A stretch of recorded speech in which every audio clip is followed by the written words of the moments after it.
The lantern's flame trembles as a British officer bends over a ledger, his pen scratching through columns of numbers that no longer make sense. Outside, the sound isn't silence. It's hunger. Grain shipments still leave Calcutta under Churchill's wartime directives, while entire districts rot unseen in the dark. His cough cuts through the still air. The cholera camps are too close. He hesitates before writing another figure. He obeyed orders. He watched people die.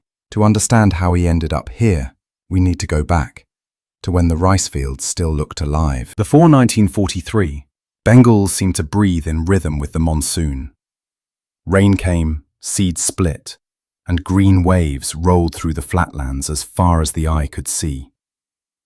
Rice was both labor and identity. Villages measured their worth by how high the grain piled after threshing. Most households lived close to the edge, but believed the soil itself held mercy.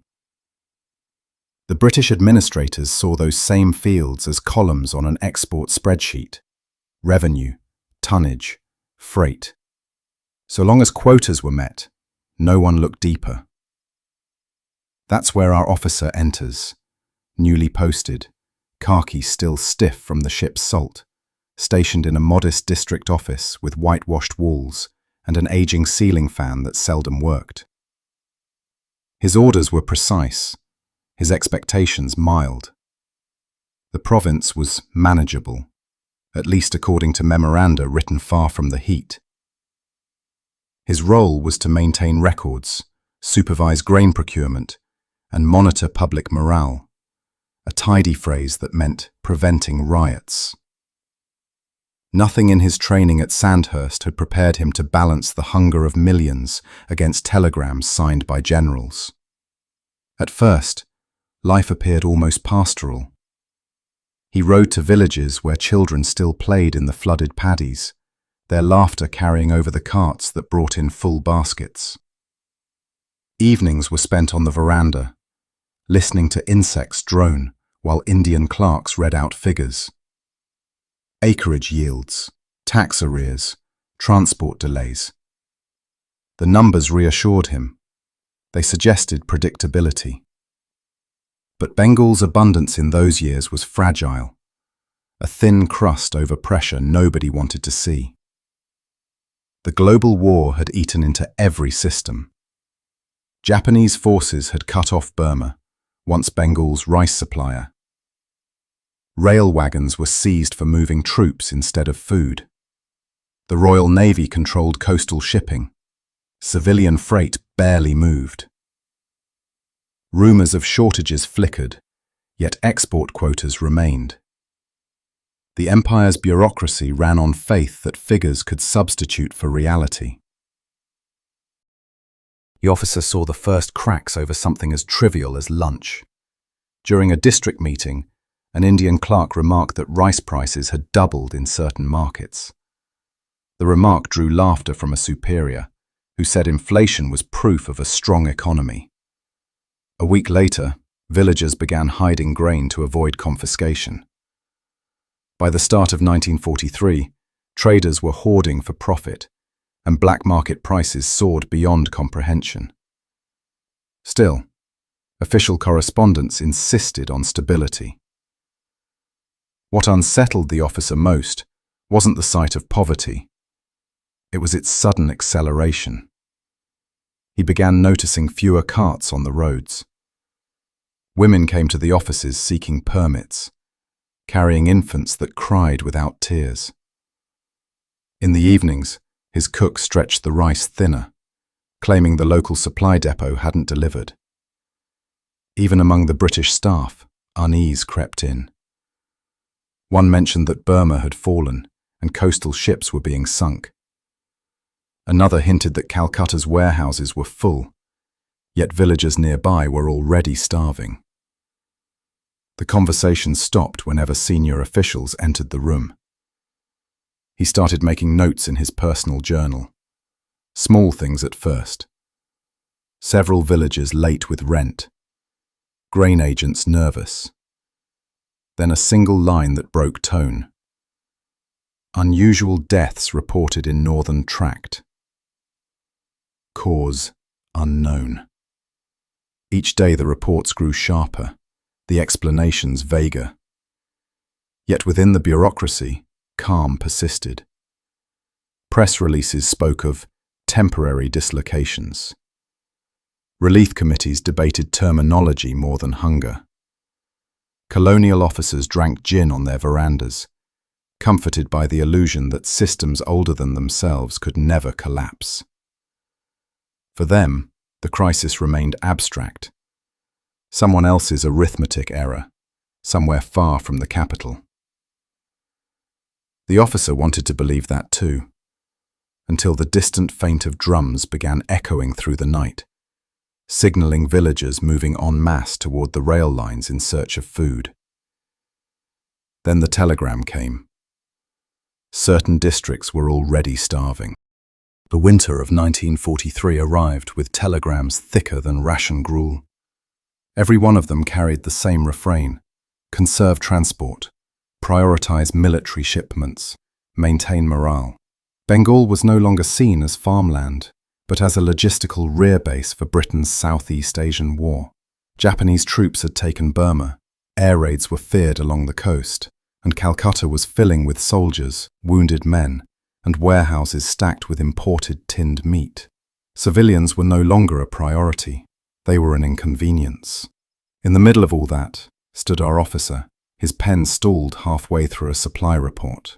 He had been warned not to question strategic policy, yet the meaning of that phrase changed daily. One week it meant ensuring rice deliveries for army canteens.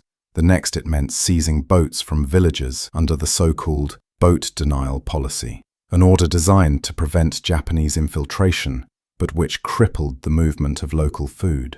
Overnight, thousands of fishermen lost their livelihood, and whole delta districts were cut off from trade. Requests for exceptions dripped upward through the channels, only to vanish somewhere near Calcutta's secretariat buildings. From his small desk, he tried to translate these decisions into the neat arithmetic his superiors demanded. A certain tonnage moved, a certain population sustained. But the columns didn't line up with reality anymore. He received letters from Indian district officers describing markets stripped bare. Children begged outside railway depots, while military trains loaded with grain steamed past them toward British garrisons in Assam. When he mentioned this contradiction in a memo, the response came back cold. Logistics must follow military necessity. That phrase became scripture. Meanwhile, the empire itself seemed to operate with a split consciousness. In London, Churchill spoke of the jewel of the British crown, holding firm under enemy pressure. In Bengal, a crisis was already consuming millions. The officer began comparing death figures from different departments and found none matched. Provincial statistics claimed minor shortages. Medical officers reported mass burial pits. The numbers didn't disagree by a few hundred. They diverged by tens of thousands. When he brought this up in a staff meeting, a colleague advised him gently, "Your job is reporting, not interpretation." He was starting to see what duty meant in wartime colonial administration. Each piece of paper that crossed his desk carried an unspoken filter. Anything that might cause alarm was softened or ignored.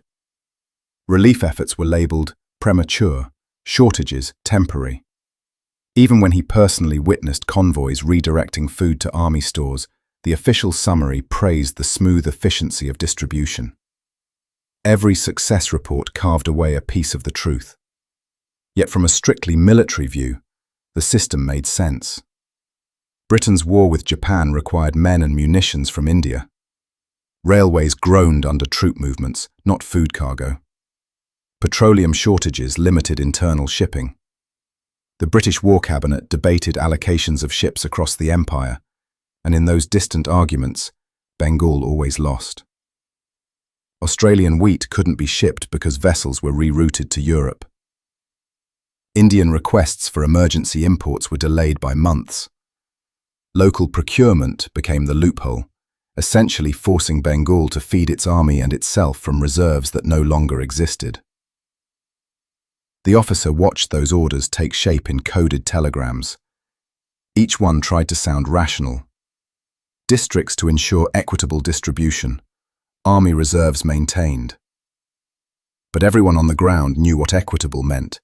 It meant not for civilians. At night he walked past warehouses near the rail yard where guards stood over stacks of grain, perfectly preserved under canvas.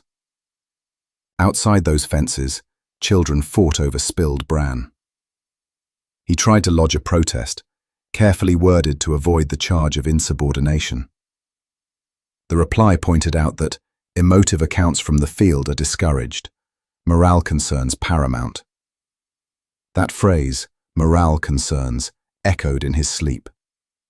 He began keeping his own secret notes, separate from the official ledgers. In one entry, he described visiting a depot where local labourers unloaded barley sacks meant for rations. A sergeant supervising the process admitted quietly that half the shipment would never reach civilians. It had been reassigned to army contractors. Another entry listed deteriorating health among the railway coolies.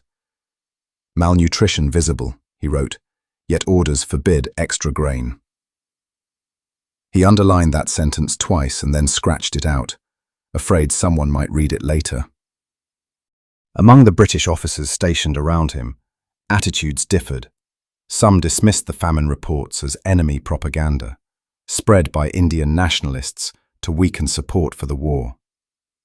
Others suspected something serious, but felt powerless. "It's not our place to challenge London," one said at dinner, tapping his fork against a chipped plate. The officer didn't reply. He couldn't shake the image of the woman who'd stood at his office gate that morning, cradling her child as if she were holding proof of something the Empire denied existed. Through it all, the Empire's paperwork continued, precise, professional, and utterly hollow. A directive from Calcutta requested weekly updates on population stability and price indexes. Another asked him to prepare plans for emergency relief registration, scheduled months ahead, as if starvation followed a timetable. When he asked about immediate grain release, the request was routed upward again, disappearing into silence. Then came the conversation that would follow him for the rest of his life. His immediate superior called him in and said quietly but firmly that Britain's situation was precarious. Japan was threatening India's borders. Every resource had to serve the war effort. "Your sympathy does you credit," the man told him, "but lose it and you'll lose control." Control. The Empire could tolerate almost any atrocity except a breakdown of discipline. By early spring, the weather thickened, and with it came the stench of decay. The road to the depot lined itself with begging families. He recognized faces from earlier relief rolls. Their names were now just absence on a page. Day after day, he signed off transport acknowledgements that carried food farther from where hunger lived. Soldiers saluted him. Villagers avoided his gaze. In London, the crisis remained footnote material. Telegrams urged perseverance, hinting that adverse publicity might be exploited by nationalist agitators. But on the ground, failure was no longer hypothetical. It was measurable in miles of silence between villages. The officer rarely slept. When he did, he dreamed not of war fronts or strategy, but of trains. A line of black wagons loaded with grain, moving endlessly past those who could never touch it. By spring, his handwriting had changed. The ledgers that once felt routine now shook with uneven lines. Each death statistic felt like a name unspoken, each shipment note like betrayal. The war had twisted duty into something unrecognizable. And by the time the hot winds rose from the fields, those numbers he wrote had already turned into faces in the dust. Faces he could no longer count. Every morning began the same way. The creak of the chair, the ledger reopened, and the stink of sweat and paper glue mixing with the sweet rot that drifted from the streets. The famine had turned administration into arithmetic. Deaths were tally marks. Survival was a fraction. Somewhere between reports and reality, the province was dissolving, and the officer's task was to keep writing until the math seemed orderly again. At first, the numbers came in cautious handwriting from local sub-inspectors. 30 cases of suspected starvation here, 12 there. He adjusted his spectacles, lined each entry into its proper column, and signed beneath the total. But within a week, the ink began to blur under the pace. By May, totals erased daily meaning. 300 dead in one district, 500 in another. He stopped asking which villages they belonged to, because each name brought a face, and faces slowed him down. Outside the office, queues stretched along the road to the depot. Thin men wrapped in rags, mothers holding children who no longer moved when touched.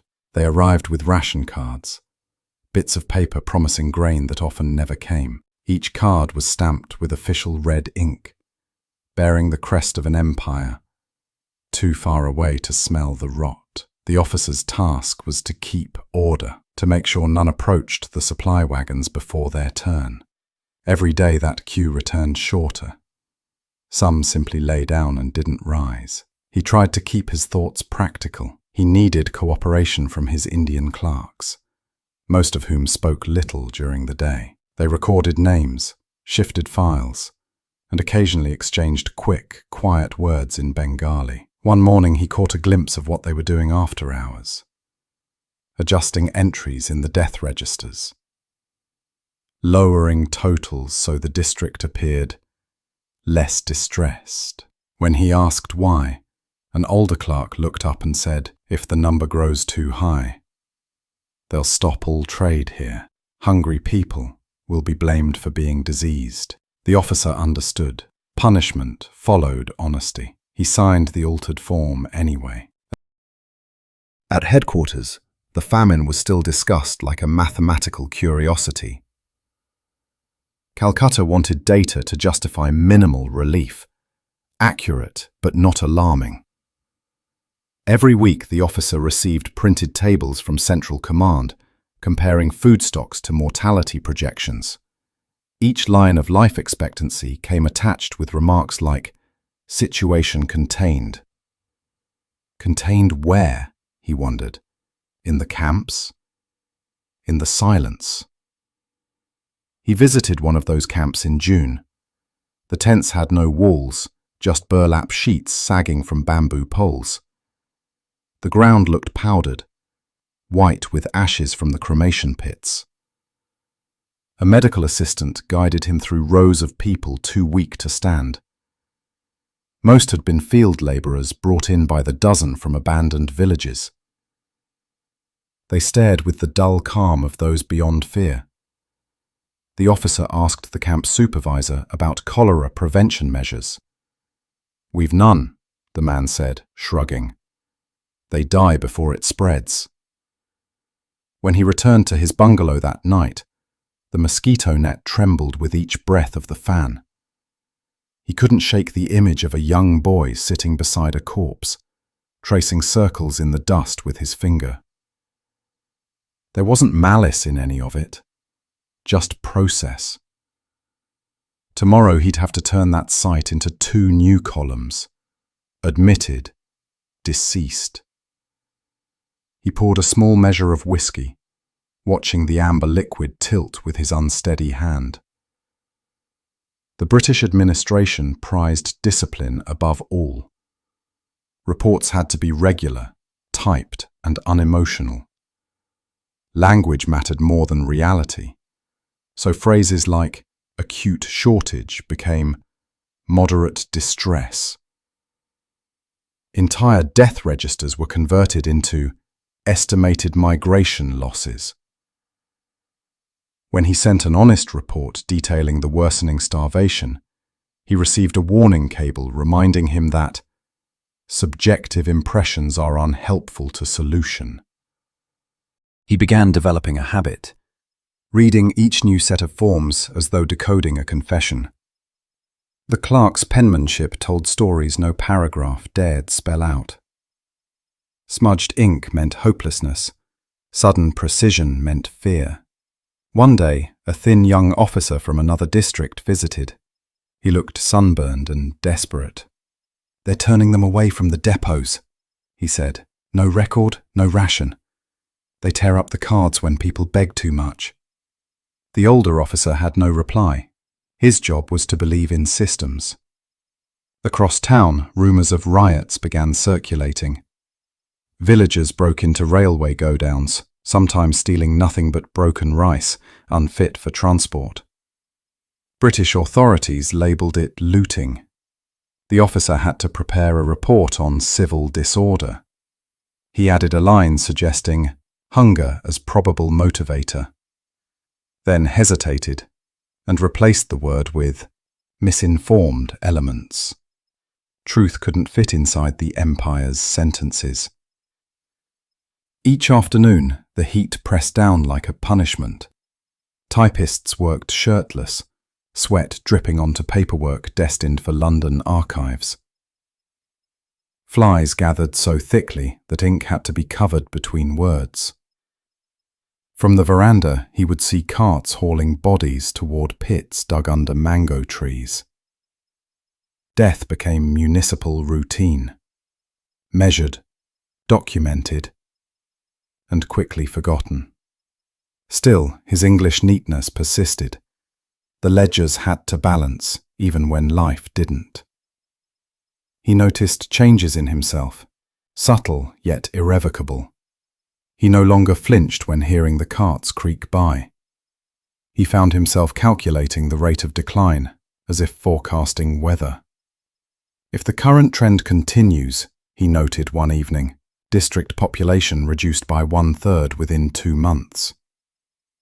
He could have stopped writing there, but habit guided his hand to add, "Work therefore diminished accordingly." That final phrase felt obscene. He tore the page out and burned it behind the bungalow. There were brief moments of motion amid the stillness. A small consignment of rice finally arrived, delayed for weeks by military prioritization. He rode down to the depot to oversee distribution. The crowd surged, desperate hands grabbing before the sacks touched ground. Soldiers fired warning shots. When calm returned, 3 were dead, including a man who had stood in that queue every day since April. Back at the office, he listed them under incidents during relief operation. No space was provided for reason or remorse. The longer the famine continued, the more the language hardened.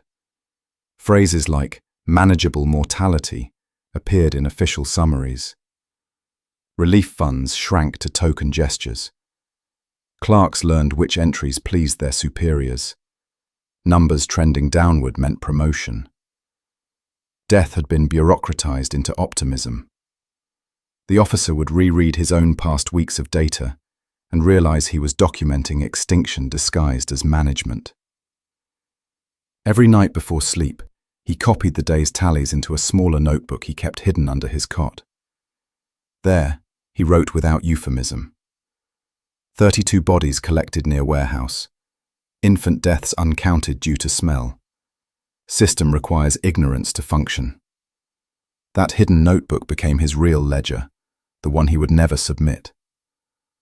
One morning, an inspection team arrived from Calcutta. They toured the office, praised efficiency, and complimented the accuracy of records. "Splendid organization under duress," one officer said with a smile. When they left, the clerks exhaled as if spared from lightning. The officer sat back at his desk, gaze fixed on the gleaming ink bottle, thinking how order could shine so brightly atop so much decay. By the middle of July, even the paper began to wilt in the humidity. The smell of mildew fused with hunger's steady hum outside. He tried to imagine the famine ending, to believe that the columns would stabilize once new crops came. But every total he wrote only deepened the emptiness behind the numbers. He understood, finally, what his work had become. The paperwork wasn't saving anyone or even recording them. It was translating human loss into language comfortable for empire. Each signature he made cleansed a conscience larger than his own. When people died quietly, the files stayed tidy. Discipline remained intact. Late one night he sat by the lantern, the same one that had lit his first weeks in Bengal. He opened the ledger, stared at the columns, and realized they resembled gravestones, ordered rows hiding the chaos beneath. Somewhere far away, ships were still leaving ports carrying grain to soldiers who would never know these names. He dipped his pen again and wrote what would be the last entry of the day. All deliveries accounted for. Civil condition, stable. Then he closed the book and murmured, "It's a lie." The paperwork was supposed to provide order. Instead, it became his confession. He received the order to travel in June, the height of the hot season, when the air in his office hung thick enough to taste. The message was brief. Inspect northern villages, submit assessment of food stocks, recommend redistribution. The word inspect sounded harmless on paper, but the journey ahead felt like crossing into a wound. He packed a lantern, an army revolver, and a notebook that already smelled faintly of mildew. The train north moved slowly through a landscape that seemed drained of colour. Brown rivers, grey skies, people walking barefoot along the tracks carrying nothing but empty pots. By afternoon, he and his escort reached the district boundary. The driver pointed toward the horizon where the rice fields used to shimmer and said nothing. A strange stillness clung to everything. Even the crows were quiet. As the car rolled into the first village, the road vanished into sand and stubble. Huts slumped inward like punctured lungs. No smoke from kitchens, no cattle, just the faint rustle of flies. The officer stepped out, handkerchief pressed to his mouth, and realized the smell he'd taken for stagnant water was decay carried by the wind. For years this had been a prosperous place. Fields fat with paddy, ponds thick with fish, granaries stacked to the rafters. He remembered reading its name in older reports filed under surplus zone. Now the only signs of life were a few dogs prowling among discarded cooking pots. His guide, a middle-aged Indian clerk with hollow cheeks, muttered that people had gone east toward the rail lines. Gone was the new word for dead. They found one family still there, an old woman sitting beside an empty rice mortar, her hands moving out of habit, pounding nothing. She didn't speak when offered water, just looked through them, lips cracked like the earth. The clerk whispered, "She waits for collection." That was what they called it when carts came to take bodies to the pit. The officer made a note. Population uncountable, living indistinguishable from the lost. Farther in, they reached what had been the village square. The banyan tree still cast shade, but under it lay bundles wrapped in cloth. 2, maybe 3 bodies, waiting for cremation wood that would never come. Nearby, a small boy sat alone, toy boat clutched tight. He said his parents had gone to another town to find rice. The officer felt the instinct to kneel, to say something reassuring, but words carried weight here, and promises could kill. He gave the child a biscuit from his field ration. The boy chewed once, then vomited. His body refused food. At the old granary, they found 3 women and a man guarding clay jars. He recognized the gesture. Locals hiding remnant seed grain from requisition. His military directive required confiscation of all such stores for redistribution. Redistribution meant transfer to depots already looted by rats. The clerk, reading the conflict in his face, said quietly, "If we touch that, they'll live 2 days less. The file will say 2 tons more. He imagined his superior's words. Duty, procedure, examples to maintain order. Yet none of those commands fit this heat or the sound of slow breathing behind cracked walls. In his report book, he wrote, "Local stock negligible." It was a lie for mercy's sake. He shut the ledger quickly, ashamed of relief. They spent the night in what had been the village schoolhouse. The chalkboard still bore faint English letters. Arithmetic, spelling, empire. Frosted lizards clung to the walls. Around midnight came distant coughing from huts across the square. The clerk said cholera was spreading along well water. The officer had instruction to recommend isolation camps. He'd seen those camps before. Once built, they swallowed whole neighborhoods. By morning, the cough was louder. One of the escort soldiers woke shaking with fever. The officer told him to rest under the banyan tree until transport arrived. It never did. When daylight came, the horizon wavered with heat. Villagers from nearby settlements began arriving, skeletal processions, drawn by rumor that an English officer carried rice. They surrounded the car silently. Hundreds of them, eyes swollen, skin ash-colored. The clerk urged him to move. When daylight came, the horizon wavered with heat. Villagers from nearby settlements began arriving. Skeletal processions, drawn by rumor that an English officer carried rice. They surrounded the car silently. Hundreds of them, eyes swollen, skin ash-colored. The clerk urged him to move. Desperation made crowds volatile. Yet, what struck the officer wasn't threat, but surrender. No anger, no accusation, just waiting. He stepped forward and whispered, "There is no food here." The words fell like dust, the crowd neither moving nor believing. He finally recognized the full shape of the collapse. Hunger consuming not just life, but the idea of outrage. The empire had outlasted rebellion through exhaustion. He looked around one last time and felt the strange urge to count, as if quantifying could restore meaning.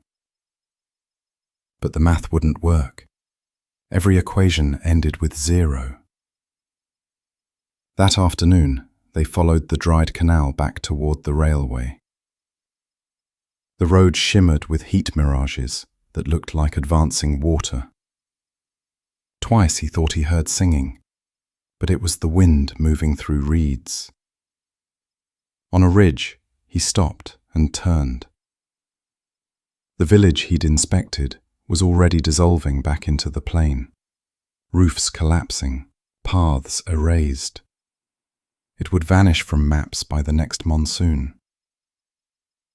Back in the district office, he tried to file his inspection report, but stalled on the details.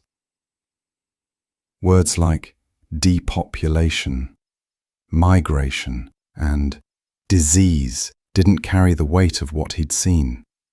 He changed the title to Field Survey, Area Unproductive. Even the act of naming sounded obscene. During a conference call with his superior, he mentioned the scale of sickness. The reply came sharp. Contain spread. Collect remaining stores. No sentimentalism. The line went dead before he could answer. Over the next week, smallpox erupted in the makeshift relief camps he'd helped establish months earlier. They had no sanitation, no clean water, and now no personnel. Half had fled or died. An Indian doctor approached him privately, insisting that requisitioned water boats be returned for medical use. The officer sent a telegram requesting permission. The approval arrived 2 weeks too late. By then, entire camps were empty. Officially recorded under evacuation completed, He began developing a fever himself, though he hid it. Guilt had a temperature here. At night he lay awake, listening to the insects scrape against the mosquito net, and thought about the choice he'd made: to falsify the record, to spare a handful of starving farmers from confiscation. That single act of disobedience should have felt defiant. Instead, it felt useless, a pebble thrown into an ocean of orders. Every morning after that, he inspected new districts, but kept his notes deliberately vague. To tell the truth meant to destroy what little authority he retained. The famine fed on obedience, and he was still feeding it. His hands began to shake whenever he picked up the pen.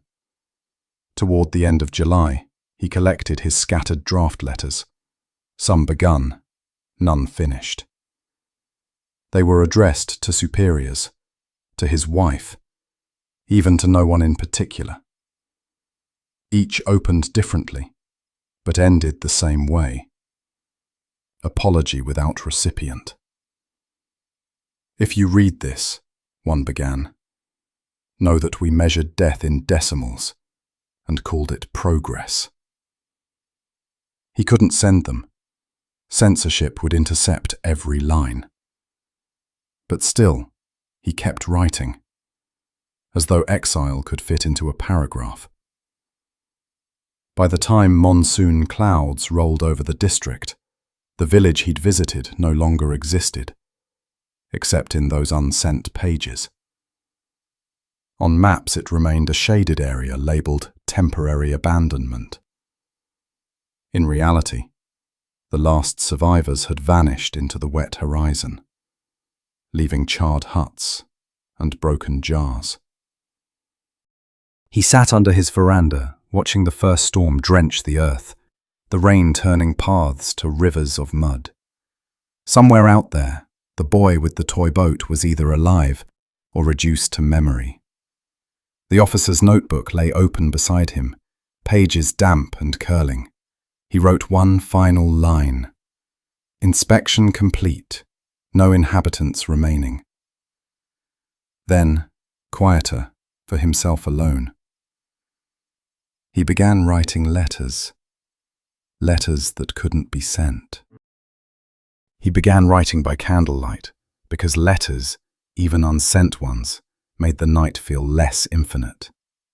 The first was addressed to his wife in England, though he didn't know where she was living now, perhaps with her sister in Devon, perhaps gone back to nursing duty. The salutation felt foreign on his tongue. "My dearest." He stopped there, watching the ink gather into a small dark bloom on the page. The rest of the words came haltingly, as if he feared they might travel too far. He told her nothing of famine in plain language. Regulations forbade alarmist references. Instead, he wrote about heat, logistics, and routine. "The rains are late," he said. "Work continues." Between those lines, he slipped quiet signals she might understand. The mention of sleeplessness, of the cough that had settled deep in his chest, of endless arithmetic accompanied by human noise. He hoped she'd see through the phrasing. He hoped she'd never see at all. The letters grew darker each night. They began as reports disguised as affection, then gradually dissolved into reflections he knew no censor would permit. "Each report feels heavier than the last," he wrote. "Sometimes I think the paper is absorbing what the people no longer can." He described the clerks who still turned up each day, their faces drawn thin, how they whispered prayers before touching the ink bottle, as though it contained contagion. He signed the first few with his full name and rank. Later ones bore only his initials. Some had no signature at all. He folded them neatly, tucked them beneath the lantern, and left them as a kind of confession meant for no one. When his fever worsened, his handwriting faltered into trembling lines. The fatigue had settled so deep that reading official memoranda became impossible. They all felt like variations on a single order, obedience without thought. In his letters, he wrote about that fatigue, about how sentences no longer connected to meaning. Words seem hollow, he scribbled one night. But silence feels worse. Rumours drifted through the compound about London blaming Indian traders for hoarding, about Churchill remarking that Indians breed like rabbits. The officer reread those lines each morning in Calcutta's newspapers and wondered how thousands dying could still be framed as mismanagement of natives. He couldn't write this anger in the courier mail, but it filled his private pages like smoke. He described the way local officials tore posters of the Prime Minister from walls at night, the fear of being seen grieving, the absurdity of receiving medals for efficient administration. Around that time, a local Indian doctor visited him. The man's coat hung loose over bones. He brought warnings about contaminated well water in the relief camps. "The cholera will take more than hunger," the doctor said. The officer sent yet another request to headquarters for purification tablets. The answer came weeks later, stamped with the same phrase as before: supplies prioritized for active theatres. He kept that rejection folded with his letters, an artifact of futility. The doctor returned only once later, fevered himself, and left a small tin of quinine tablets. "Save it," he said, "for whichever of us lasts longer." The officer placed the tin beside his pen, unopened. As monsoon winds tore through the district, the sound of rain became endless, a drumming that made sleep impossible.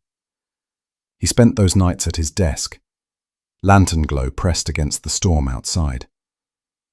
He described in his letters the surreal beauty of lightning over flooded fields, skeletons of trees flashing white for a second, then vanishing back into dark. Amid those descriptions of weather, more confessions surfaced. "I no longer believe we serve anyone," one began. "Not king, not country, only inertia." Another ended bluntly. "This is not duty. This is disease." He noticed his tone shifting from explanation to apology. "If you read this," he wrote to an imaginary recipient, "know that I wished to disobey far more than I did." The next letter contained no text at all, just the outline of his fingerprint in ink under the date, like proof of life. Sometimes he addressed the pages to a colleague instead, an old friend from training. To him, he could speak plainer. "They asked for calm," he said, "but calm here is indistinguishable from death." In another, he described a relief train he'd seen depart, loaded with sacks reserved for army units. 5 wagons full. Outside 500 waiting. It moved like a sermon against mercy. Illness blurred days into a kind of waking drift. He began refusing the servants' food, convinced it would only worsen his stomach. Instead, he drank boiled water and tea. The mirror showed a face drained, skin drawn over bone. In a letter never meant to be sent, he compared himself to the people he'd been sent to manage, both alive out of habit. Occasionally, he tried writing about small kindnesses. An orderly who shared his ration biscuit. A clerk who sang under his breath while copying tables. Moments where humanity appeared, despite orders forbidding sentimentality. But these lines felt fragile, swallowed quickly by the larger murk. As September neared, he reread every letter. The earliest ones smelled faintly of confidence, later ones of disinfectant and sweat. He couldn't decide whether to destroy them or keep them. Burning felt like censorship, Saving felt like vanity. So he wrapped them in oil paper and placed them in a tin box under the floorboards, an archive for a conscience. Outside, the monsoon slowed to drizzle.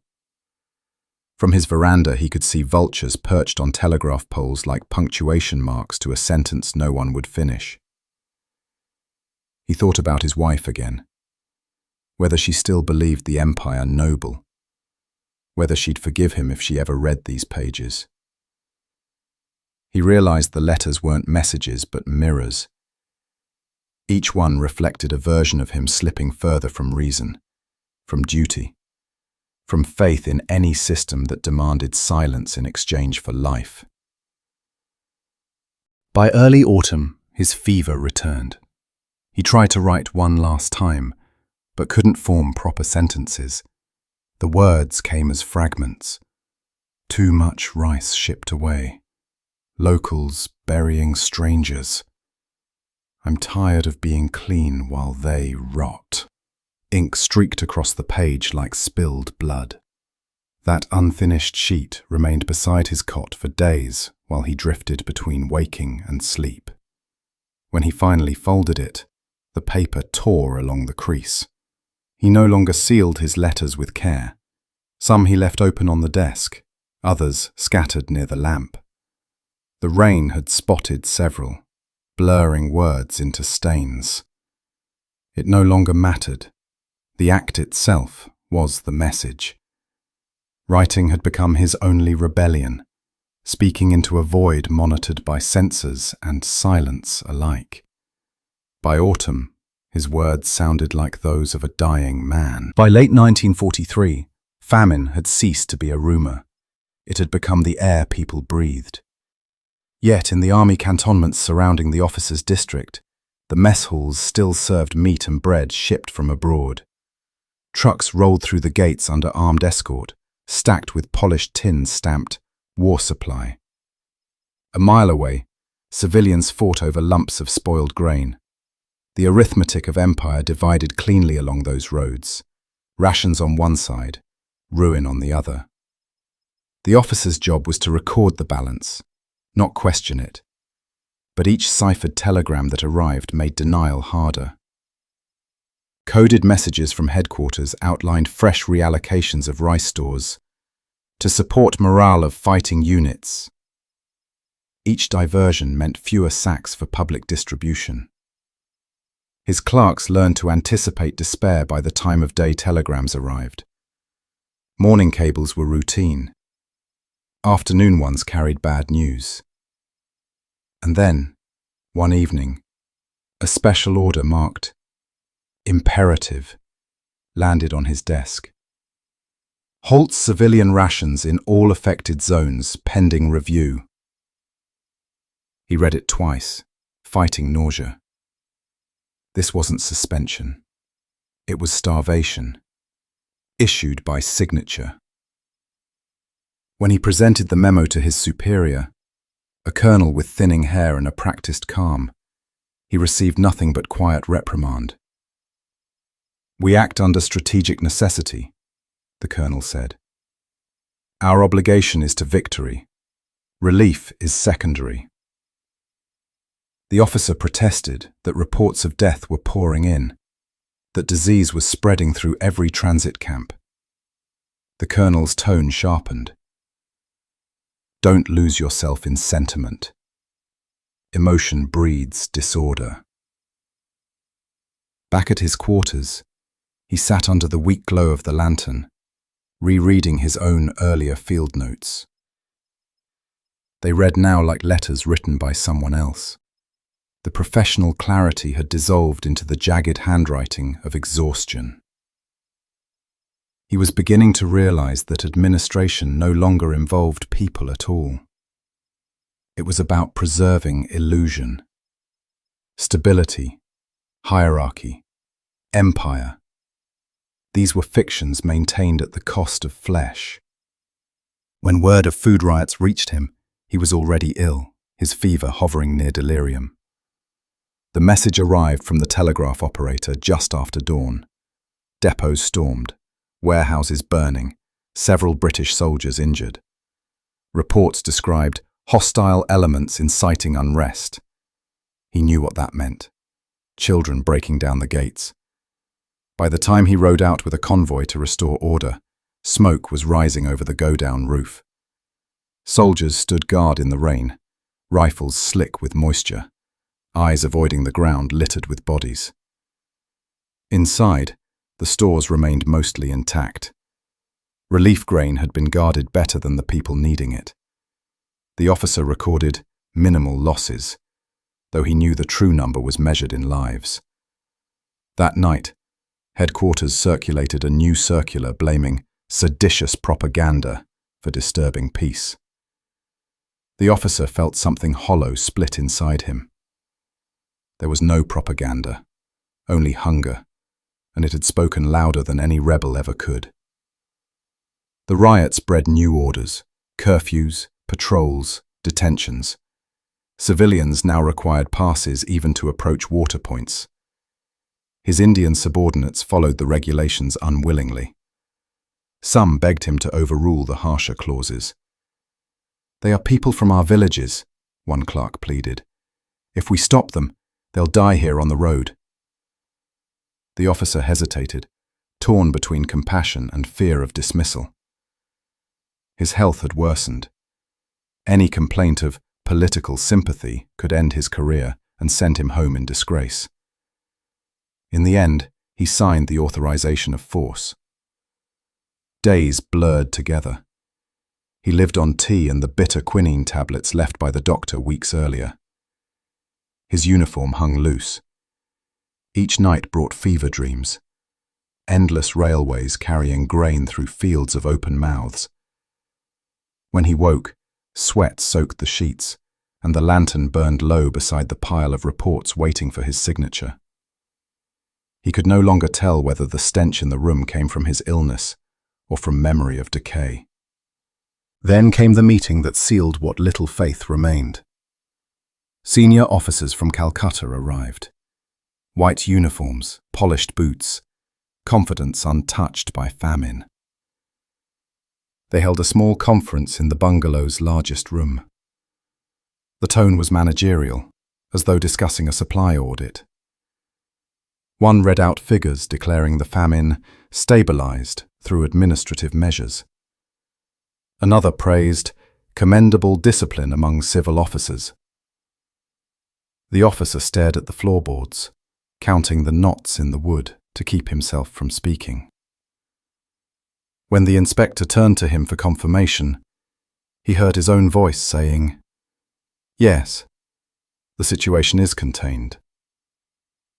He barely recognized it. After they left, he remained standing for a long moment, dizzy. His clerk found him like that and whispered, "You did what was asked." He wanted to answer, but the words stuck behind his teeth. That night he marked a small cross beside the date in his personal ledger, the same symbol he used to note confirmed deaths. Rain returned in sheets, hammering the corrugated roofs until the roads became rivers. Relief camps collapsed into mud. Still, the memos came, instructing new distribution plans, new counts, new lies. His diary turned fragmentary. Supplies short, officials satisfied. No meaning left in numbers. By mid-August, he grew too weak to travel. The fever had hollowed him out, leaving a residue of obedience. One morning, his superior arrived unexpectedly, holding a red-sealed envelope. "Final reports needed for London. Simplify the data. They'll read only the summary." The officer tried to protest, but the colonel's look froze him. "You've served long enough to know how these papers work," the man said. "Just keep it clean." He sat staring at the blank form until evening. Outside, thunder echoed over the swollen river. He began to write, slowly and methodically, as if building a wall against conscience. Population figures adjusted downward, grain stocks recalculated upward, mortality described as improving trend. He felt every false number like a bruise. When the final total emerged, a suitably modest count, he signed his name beneath it. His hand shook so violently the letters blurred. He sealed the envelope with the official wax and stood for a long time before the lamp. The act felt both betrayal and relief. In his mind, he heard the colonel's praise. Administrative efficiency. That phrase had once meant competence. Now it meant complicity. Later that night, an Indian messenger arrived, drenched from the rain. He reported that an entire relief camp downstream had been washed away by floodwater. Dozens dead, perhaps hundreds. The officer wrote a note for the record. Casualties unverified. Assessment postponed. Then he told the messenger to rest, handed him a cup of boiled water, and watched him drink with shaking hands. He slept little. Fever blurred memory and daylight alike. Once, half dreaming, he thought he saw the starving boy from the vanished village, standing beyond the veranda steps, rain running down his shoulders. He tried to speak, but the figure dissolved with the lightning. When orders finally came transferring him to Calcutta, he felt nothing. The cyclone season was ending, but the famine hadn't. The statistics he'd signed would be copied, summarized, and shipped to London as proof of administrative success. He had become part of the machinery that erased the dead by counting them carefully. On the last night before departure, he walked to the depot alone. The river beside it had swollen, reflecting faint lamplight from a guard post. Sacks of army rice lay stacked to the rafters, untouched, sealed under tarpaulin against moisture. He reached out, pressed his palm to the canvas, and for a fleeting second imagined cutting it open so the grain would spill into the mud. He reached out, pressed his palm to the canvas, and for a fleeting second imagined cutting it open so the grain would spill into the mud. But he didn't. Somewhere behind him the guard coughed, and duty, habitual, hollow, reasserted itself. Back in his quarters he wrote one final entry in the private ledger hidden beneath his cot. Signed false report today. Reason, preservation of self. Outcome, continued starvation. The page trembled with droplets of sweat. He closed the book and placed it beside the others. When dawn broke, the first clear sunlight in weeks flooded the veranda. The fields still looked drowned, dotted with the remains of huts and broken fences. He watched from the doorway, unsure whether the beauty of that light was mercy or mockery. The rains had returned life to the earth, but not to those it had covered. When the rains finally came, the famine didn't end. It just changed shape. By the dawn of 1944, the land had quieted. But it wasn't peace, it was exhaustion. The monsoon fields lay flat and waterlogged, birds circling low above the drowned terraces. In the district office, the officer packed his files into wooden crates marked "Transferred to Calcutta." The famine had thinned his staff. Most clerks were gone, replaced by silence thick enough to hear the ceiling fans struggle. He was being reassigned to the city, a gesture disguised as promotion. In truth, it was exile from the place he had helped unmake. Calcutta looked different now, swarming with refugees who slept under arcades and railway bridges. The smell of kerosene and sickness hung everywhere. Newspapers carried cautious relief. Harvest success promises end to famine. He folded those papers and set them aside. Outside the government buildings, Barefoot men still clawed at refuse heaps, searching for rice spilled from transport bags. It was no longer famine season. It was aftermath. Fewer dying each day, because fewer remained to die. In his new position, he handled correspondence between provincial offices and the War Department. The letters repeated the same phrases from a year before, only rearranged. Where earlier they'd written emergency, they now used stabilization. Disease and displacement became post-famine complications. He recognized the vocabulary of anesthesia, the words chosen to make memory painless. Each report he processed was a faint echo of things he'd seen with his own eyes, sanitized for London readers who preferred order to truth. He visited the hospitals under the pretext of inspection. Rows of patients lay beneath ceiling fans that barely turned. Cholera still festered in the camps, dysentery in the slums. On the steps sat a barefoot nurse who told him quietly, "They don't register the deaths anymore. Only arrivals." He nodded, unable to answer. His role now was observer of consequences. Numbers were no longer tallied. They drifted into rumour like the smell of disinfectant that never faded. At headquarters, morale was guarded by routine. Meetings opened with prayers for victory in Europe and closed with talk of grain procurement targets.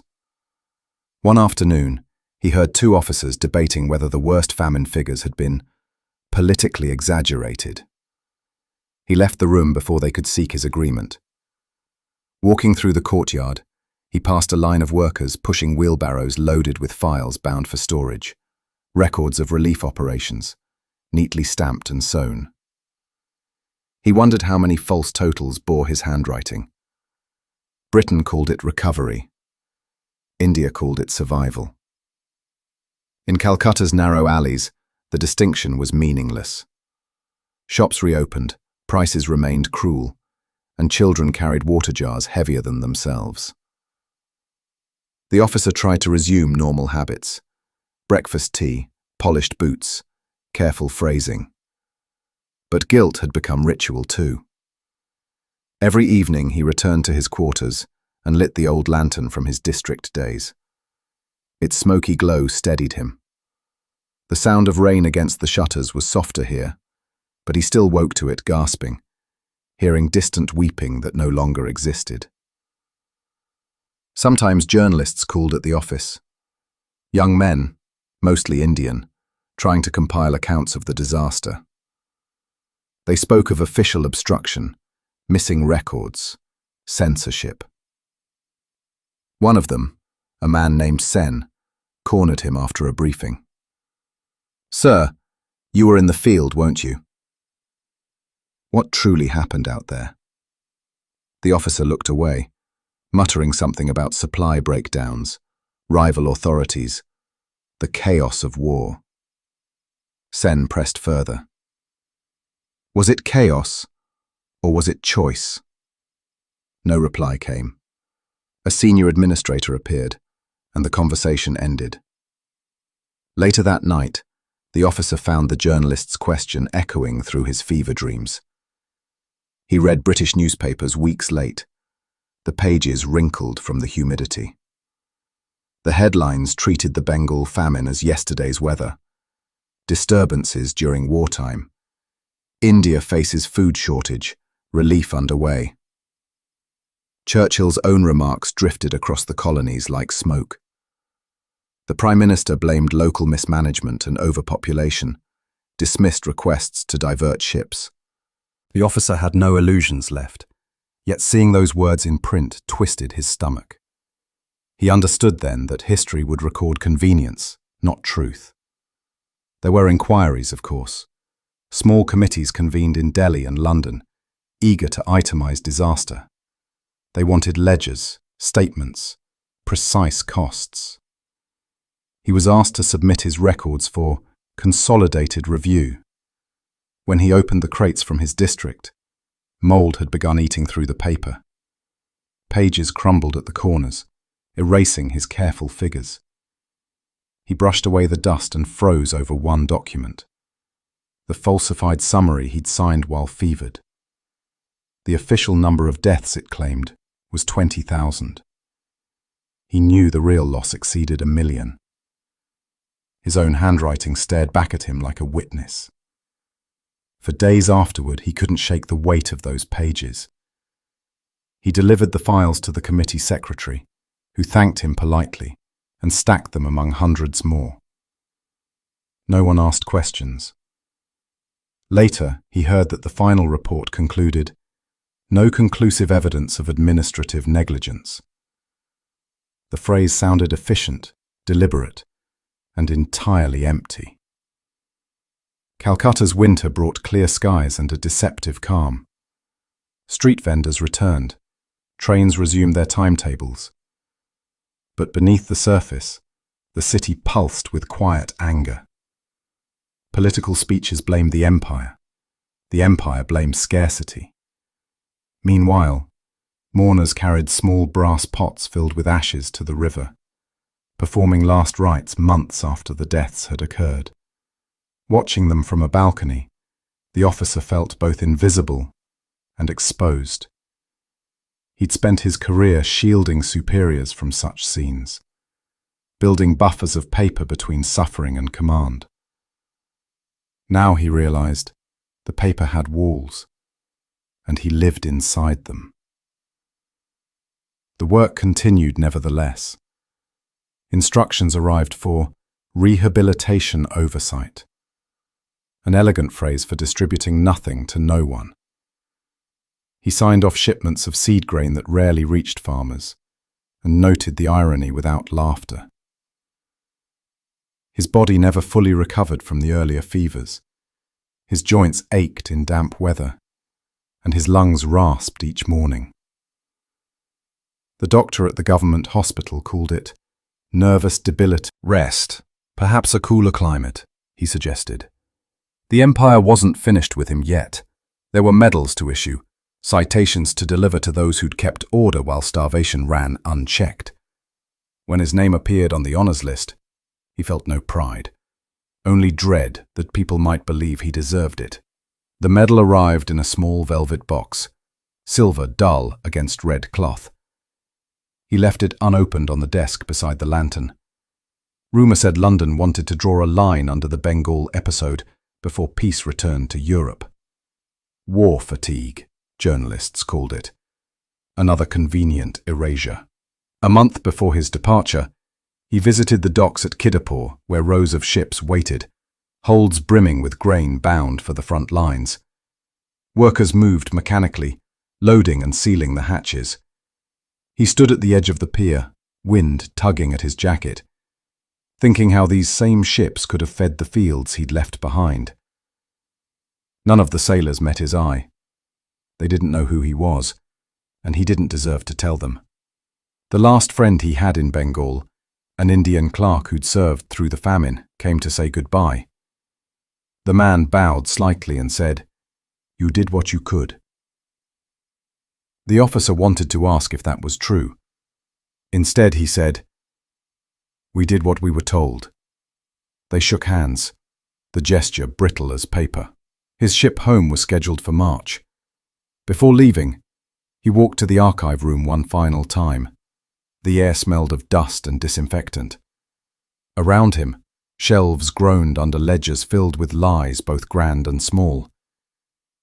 He reached for his old notebook, the private one he'd once kept hidden, and slipped it into his satchel.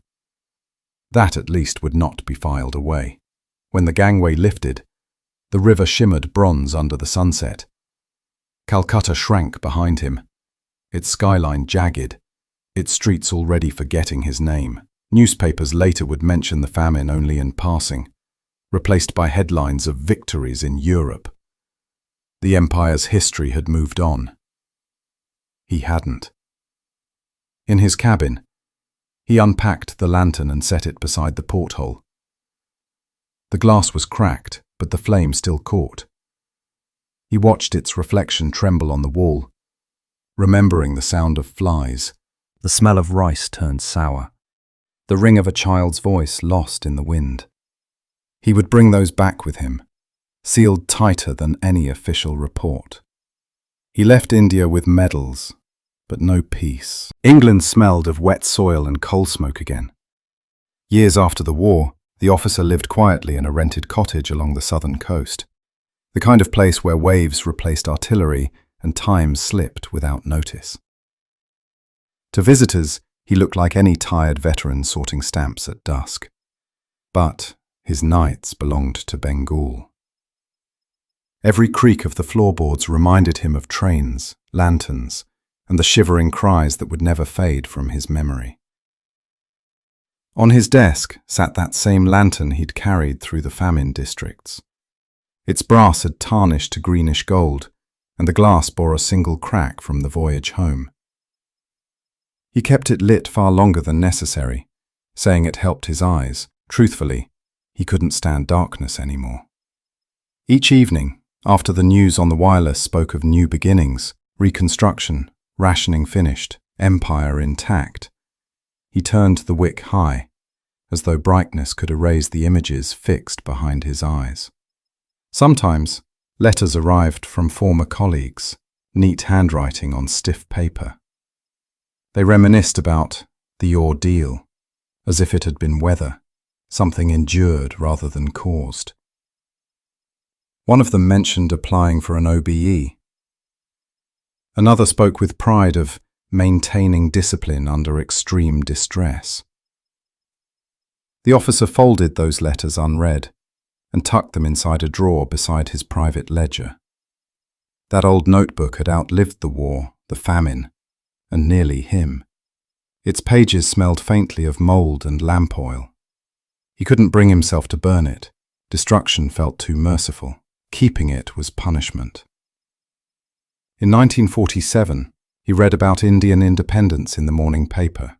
The photograph showed jubilant crowds waving new flags, light bouncing off their faces. He stared at it for a long time, recognizing none of the places, yet feeling entirely responsible for them. He whispered, almost to the page, "It should have come sooner." The cottage window rattled with summer wind.